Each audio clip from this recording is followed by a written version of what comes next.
June 6, 1944.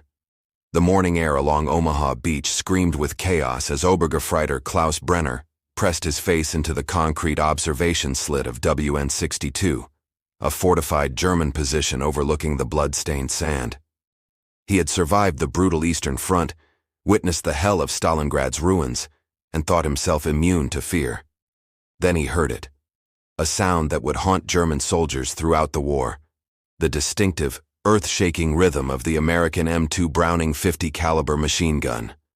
The weapon didn't just fire, it roared with mechanical fury, each round punching through the morning mist at 2,900 feet per second, turning reinforced positions into death traps and reducing cover to mere illusion. The German High Command had encountered this weapon before, but nothing prepared the Wehrmacht for the psychological and physical devastation it unleashed during the Allied invasion. According to historical military records from the United States Army Center of Military History, the M2 Browning represented a technological leap that fundamentally altered the dynamics of modern warfare. While German forces possessed formidable MG-42 machine guns with superior rates of fire, they lacked anything comparable to the .50 caliber's devastating combination of range, penetration, and reliability. The distinction wasn't merely technical, it was existential. Brenner watched in horror as the heavy machine gun positions on the American landing craft opened fire. The 12.7mm rounds, nearly twice the diameter of standard rifle ammunition, didn't simply wound or kill. They obliterated. Concrete chunks exploded from the bunker walls around him. His commanding officer, Hauptmann Friedrich Weber, had been struck by a single round that passed through the observation port. The result was catastrophic, the kind of wound that left nothing recognizable, nothing that could be sent home to grieving families in Munich or Hamburg. The M2 had entered American service in 1933, designed by the legendary John Moses Browning before his death. Its development represented years of refinement following the First World War, where the inadequacies of earlier heavy weapons became painfully apparent. The United States military wanted a machine gun that could serve multiple roles: anti-aircraft defense, vehicle armament, and infantry support. What they received was something far more terrifying, a weapon that could maintain accuracy at ranges exceeding 2,000 yards, while delivering kinetic energy capable of penetrating light armor, concrete fortifications, and virtually any cover soldiers might hide behind. German soldiers quickly developed a bitter respect, mixed with genuine dread for what they called Punkt 50, point 50. Unlike their own weapons, which required frequent barrel changes and careful maintenance, the American gun seemed almost indestructible. It fired in the rain, in sandstorms, in freezing conditions, and through extended engagements without failure.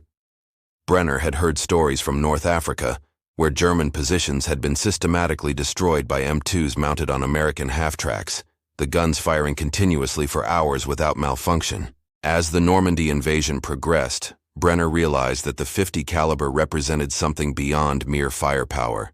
It symbolized American industrial might, the ability to produce weapons so reliable and so devastating that they shifted the psychological balance of warfare itself, making German soldiers feel vulnerable even behind walls of concrete and steel. November 3, 1942. Lieutenant Hans Dietrich crouched in a sandstone outcropping outside El Alamein, watching American-supplied equipment rolling across the North African desert alongside British forces. The sun blazed mercilessly overhead as he observed through his binoculars, focusing on the vehicles bristling with heavy weapons. He counted at least 15 M2 Browning machine guns within his visual range, mounted on everything from armored cars to the backs of supply trucks.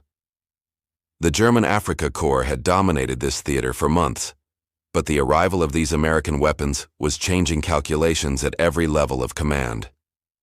What made the M2 particularly terrifying wasn't a single characteristic, but rather its combination of features that seemed almost impossible to counter. The weapon fired from a closed bolt position, improving accuracy significantly compared to open bolt designs common in German machine guns. Each cartridge delivered approximately 15,000 foot-pounds of muzzle energy, enough force to punch through the armor plating on German SID-KFZ armored cars at combat ranges. Dietrich had witnessed this firsthand when a British patrol's M2 systematically disabled 3 German reconnaissance vehicles in under 2 minutes. the heavy rounds penetrating doors, engine blocks, and even the light armor protecting crew compartments. The gun's belt-fed system allowed for sustained fire that German infantry weapons simply couldn't match. While the standard German MG-34 and MG-42 fired the 7.92mm Mauser cartridge, lethal but limited in penetration, the American .50 caliber treated most field fortifications as temporary inconveniences. Sandbag positions that would stop rifle fire, and even machine gun bullets, offered virtually no protection against the M2. Dietrich had received reports from forward observers describing how the heavy rounds passed through multiple sandbags, wooden supports, and still retained enough energy to cause catastrophic wounds. According to documentation from the German Wehrmacht archives now held at the Bundesarchiv Militärarchiv in Freiburg, German field commanders submitted numerous reports expressing concern about the M2's effect on troop morale. Soldiers who had demonstrated courage under fire from conventional weapons showed marked reluctance to engage positions defended by .50 caliber guns. The weapon's distinctive sound, slower and deeper than the rapid chattering of German machine guns, became associated with inevitable destruction. When that sound echoed across the battlefield, German soldiers knew that their cover was essentially meaningless. The M2's effective range exceeded 2,000 yards for area targets, meaning German positions could be engaged from distances where return fire proved largely ineffective. Standard infantry rifles and machine guns struggled to reach targets at such ranges with any accuracy, while the American gun continued to deliver precise, devastating fire. This range advantage fundamentally altered tactical planning. German units couldn't establish defensive positions within visual range of known M2 emplacements without accepting catastrophic casualties. They couldn't advance across open ground covered by these weapons without facing near certain annihilation. Dietrich documented another critical factor in his field reports: the M2's versatility.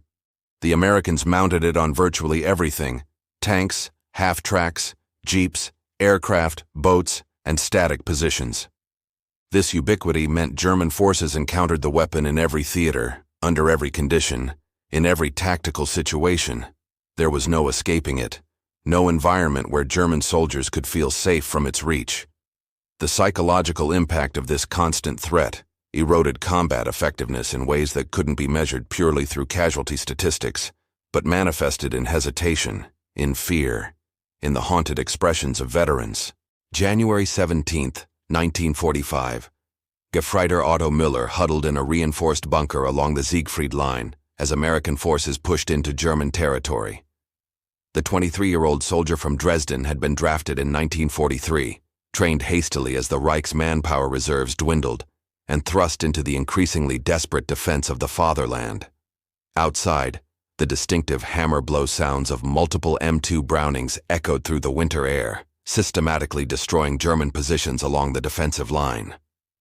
Müller clutched his Karabiner 98K rifle, knowing its 7.92mm rounds were essentially irrelevant against the armored vehicles carrying those terrible guns. The personal accounts of German soldiers, preserved in letters and diaries, reveal the profound psychological impact of facing the M2. In correspondence later collected by military historians, soldiers repeatedly described feelings of helplessness and vulnerability that contrasted sharply with the confidence they expressed when facing comparable Allied infantry weapons. One sergeant wrote to his wife in Stuttgart, "The American .50 makes our strongest positions feel like paper houses. When that gun fires, there is nowhere to hide, nothing to do but pray the rounds find someone else." Müller had witnessed this truth repeatedly.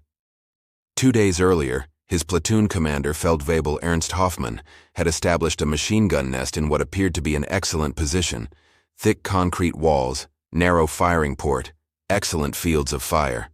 The position had withstood mortar fire and small arms without significant damage.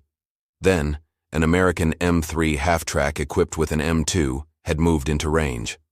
The first burst of .50 caliber fire had torn through the concrete like it was constructed of compressed sand. Hoffmann had been killed instantly, along with his loader. The fortification that had seemed impregnable proved utterly inadequate in seconds. The psychological warfare aspect of the M2 extended beyond its physical effects. German soldiers learned to recognize the gun's distinctive sound, slower cyclic rate than their own machine guns, perhaps 450 to 550 rounds per minute compared to the MG-42's 1,200 rounds per minute. But what the American gun lacked in fire rate, it more than compensated for in the psychological impact of each individual round. Every shot from an M2 sounded like a small cannon firing, each report a reminder of the massive kinetic energy being directed at German positions. Soldiers described nightmares featuring that sound, the rhythm of destruction that announced the approach of American forces. Field reports from German company commanders, documented in military archives, frequently mentioned the difficulty of maintaining fighting positions under sustained M2 fire. Unlike artillery barrages or mortar attacks that came in waves allowing troops to shelter and then resume fighting, the .50 caliber maintained constant pressure. Machine gun teams couldn't expose themselves to fire their weapons. Infantry couldn't maneuver. Observers couldn't identify targets. The M2 effectively paralyzed defensive operations through a combination of physical destruction and psychological suppression. Miller watched through a narrow observation slit as another German position, a reinforced foxhole with overhead cover, received direct fire from an M2 mounted on an approaching Sherman tank. The wooden beams supporting the overhead protection splintered under the impact. Dirt and debris exploded upward. The soldiers inside had perhaps seconds to abandon the position or face burial under collapsing fortifications. This was the terrible calculus German soldiers faced: stay in cover that might prove inadequate, or expose themselves to withering fire by attempting to retreat or relocate. Either choice often proved fatal. August 14, 1943. At the massive Colt's manufacturing facility in Hartford, Connecticut, production lines hummed with activity as workers assembled another batch of M2 Browning machine guns. The factory operated 24 hours daily, 3 shifts of skilled machinists and assemblers, producing the weapons that would arm American forces and allied nations across multiple theaters of war. By the war's end, American industry would produce over 300,000 M2 machine guns, a staggering number that represented the vast industrial capacity Germany simply couldn't match regardless of technological prowess. This industrial dimension terrified German military planners as much as the weapon's technical specifications. Intelligence reports reaching Berlin documented not just the M2's capabilities, but the sheer scale of American production. While German factories struggled to maintain output amid Allied bombing campaigns, resource shortages, and infrastructure damage, American plants operated at full capacity and complete security, thousands of miles from any battlefield. The United States could afford to mount M2s on virtually every combat vehicle, establish multiple gun positions at every defensive point, and maintain substantial reserves for replacement and repair. Oberst Heinrich Krause, a Wehrmacht logistics officer, reviewed these reports with growing concern. German forces had excellent weapons. The MG-42 machine gun was arguably superior in some respects, the Panzerfaust anti-tank weapon effective and cheap to produce, various artillery pieces technically sophisticated, but Germany couldn't produce them in sufficient quantities, while simultaneously replacing losses in aircraft, tanks, vehicles, and basic infantry equipment. The Americans, by contrast, seemed to have unlimited quantities of everything, and they equipped their forces with the M2 as standard armament across virtually all combat units. The M2's design philosophy reflected American industrial thinking. Create a weapon so reliable and versatile that it could serve virtually indefinitely with minimal maintenance. The gun's heavy barrel and robust construction meant it could sustain extended firing sessions that would destroy lighter weapons.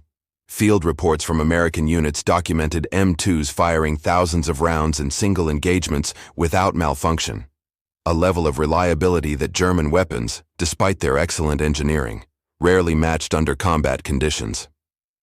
This meant American forces could lay down suppressive fire for sustained periods, a tactical advantage that consistently disrupted German defensive operations. According to records from the United States War Production Board, archived at the National Archives in College Park, Maryland, the American military-industrial complex produced weapons and equipment at scales that dwarfed anything Germany could achieve even during peak production years. A single American factory might produce more M2 machine guns in a month than Germany produced heavy machine guns of all types in the same period. This disparity meant that even when German forces destroyed American equipment, Replacements arrived quickly, while German losses often couldn't be replaced at all. The standardization of the M2 across American forces created additional advantages that frustrated German commanders. American soldiers and maintenance crews trained on a single heavy machine gun platform that served in anti-aircraft, vehicle-mounted, and ground support roles. German forces, by contrast, used different weapons for different applications, requiring separate training, different ammunition supplies, and distinct maintenance procedures.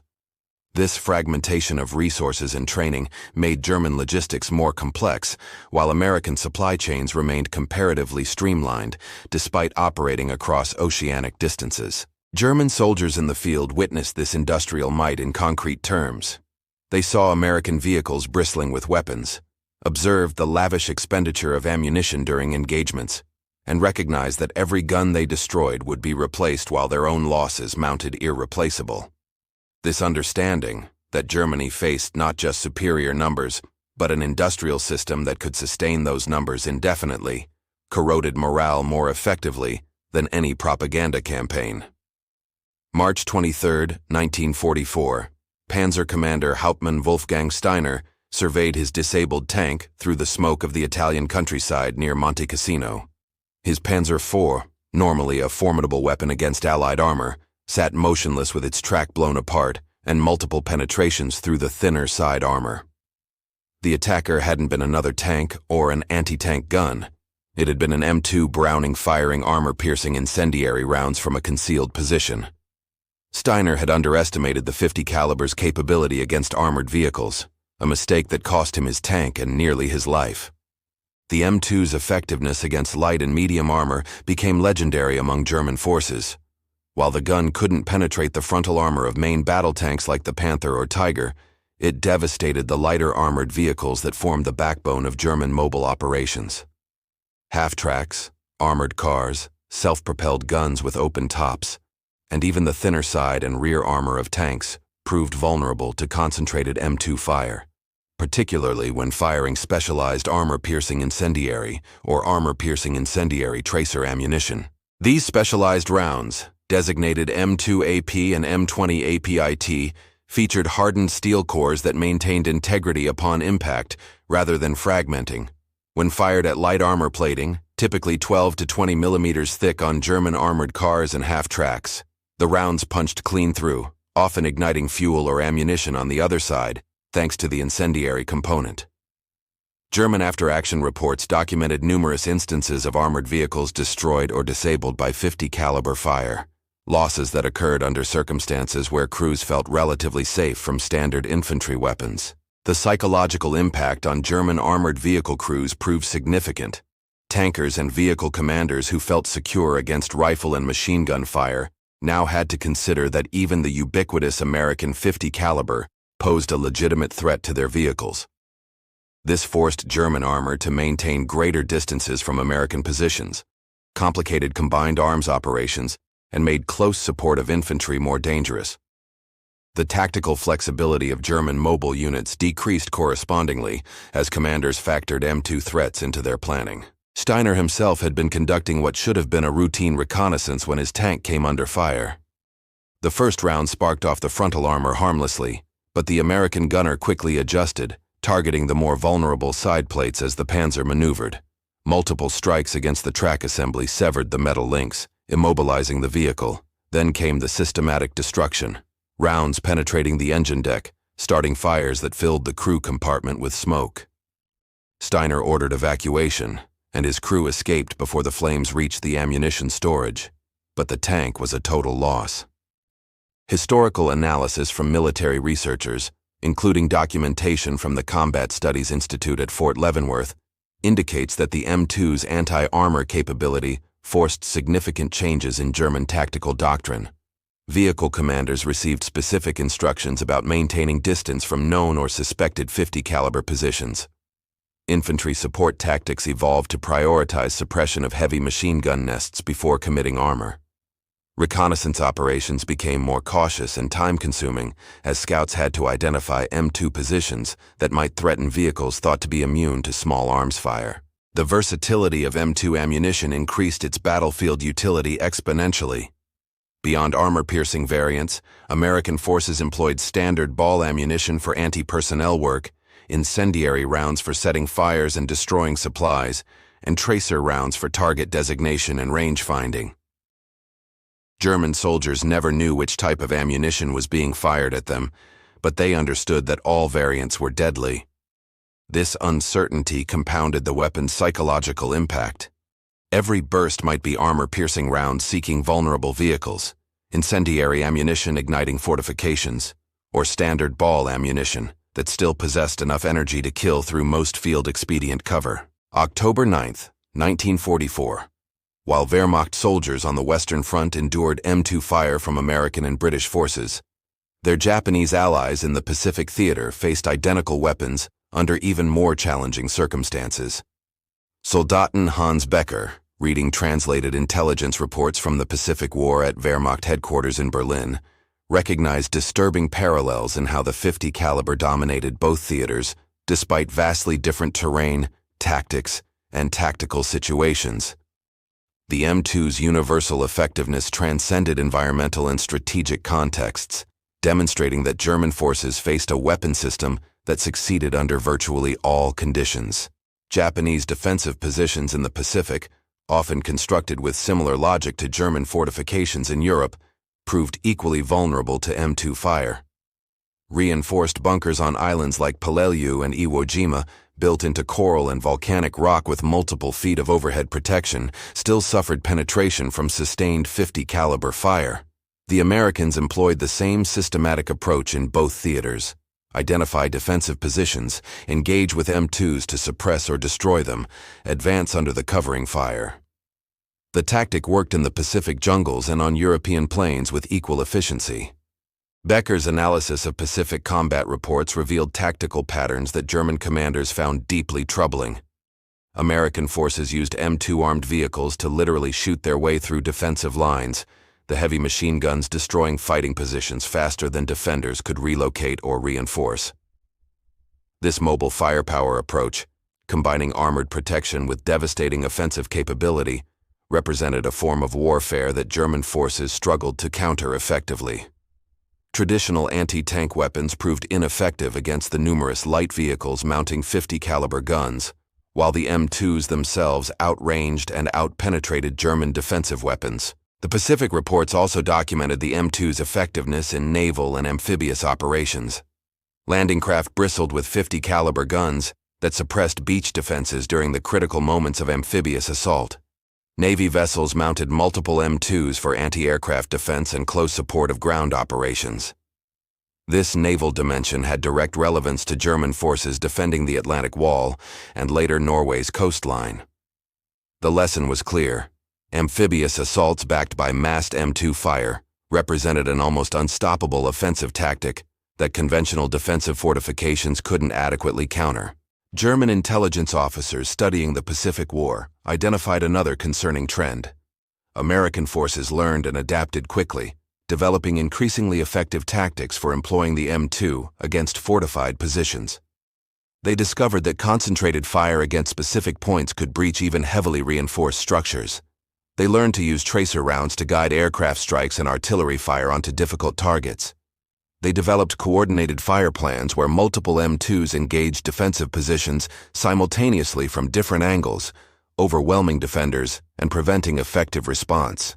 The universal success of the M2 across all theaters and conditions forced German military planners to confront an uncomfortable reality. The weapon represented a paradigm shift in small arms firepower that German industry and tactical doctrine hadn't anticipated. While Germany had focused on developing sophisticated weapons for specific applications, specialized anti-tank guns, dedicated anti-aircraft systems, purpose-built machine guns, America had created a single weapon platform that performed adequately or excellently across all applications. This philosophical difference in weapons design reflected broader strategic realities about how each nation approached warfare. Becker concluded his analysis with sobering recommendations that reached high command but ultimately couldn't be implemented due to resource constraints and industrial limitations.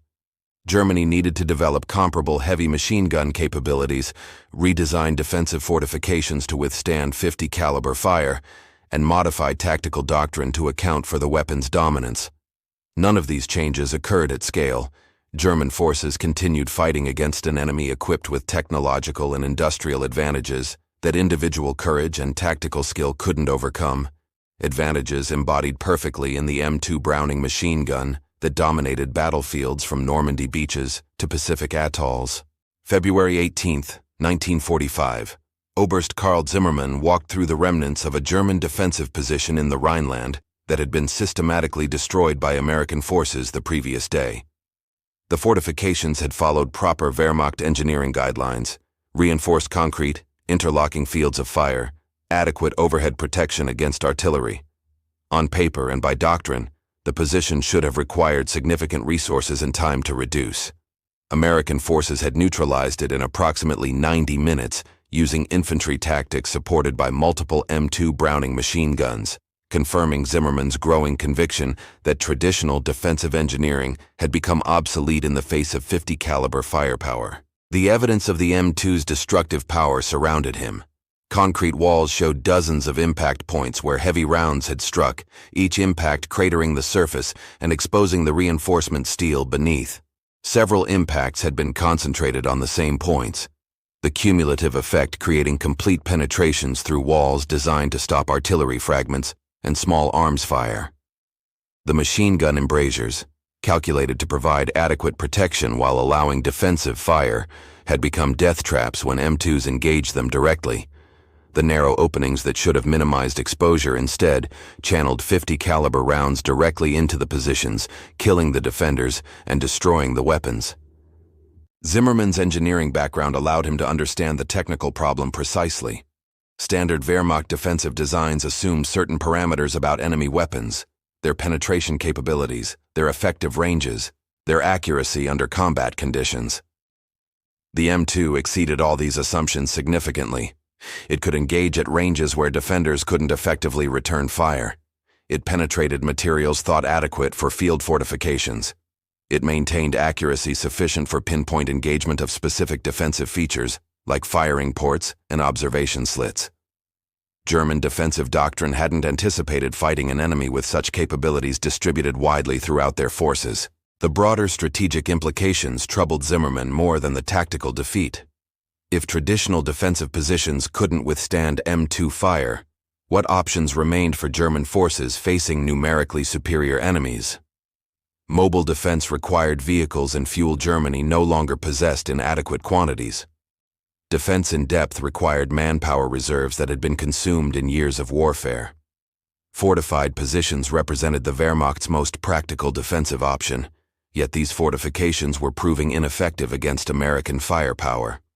The arithmetic of German defensive warfare had become impossible. Every option led to eventual defeat. German field commanders improvised various countermeasures against the M2 threat with limited success. Some positions incorporated thicker concrete and earth barriers, but materials and time for such construction were rarely available. Other commanders dispersed defensive positions more widely to prevent single weapons from engaging multiple positions, but this fragmentation made positions vulnerable to infantry assault once the M2 suppressed specific strongpoints. Attempts to engage M2 positions with German weapons at range generally failed.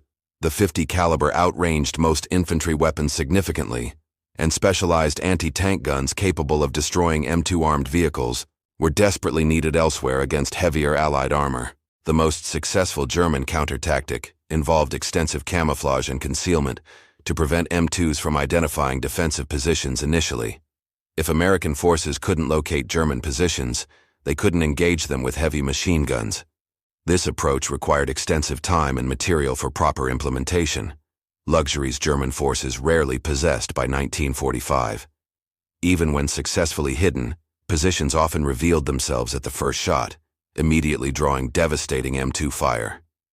The tactical dilemma admitted no satisfactory solution: remain hidden and unable to fight, or engage the enemy and face probable destruction from 50 caliber fire. Zimmermann documented his observations in detailed reports that reflected the desperation of Germany's military situation. The M2 represented just one weapon system among many that demonstrated Allied superiority in material, industry, and technology. But perhaps because of its ubiquity, every American unit seemingly possessed multiple 50 caliber guns. The M2 symbolized Germany's impossible position more clearly than any other weapon.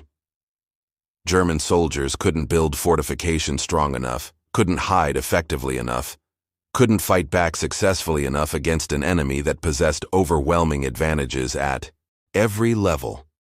The M2 Browning wasn't just feared for its direct effects, but for what it represented: the certainty of defeat. May 7, 1945.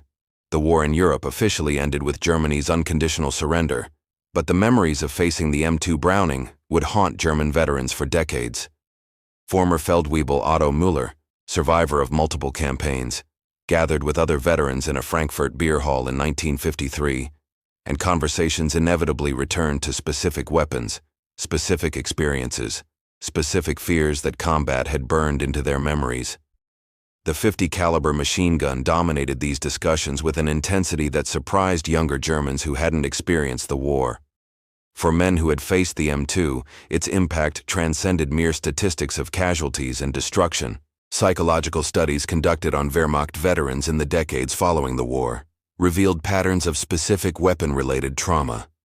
While all combat produced psychological stress, certain weapons appeared more frequently in nightmares, intrusive memories, and anxiety responses. The M2 Browning ranked prominently among these trauma-inducing weapons, comparable to the psychological impact of artillery barrages and air attacks. Veterans described the distinctive sound of the gun firing as triggering immediate stress responses years after the war ended.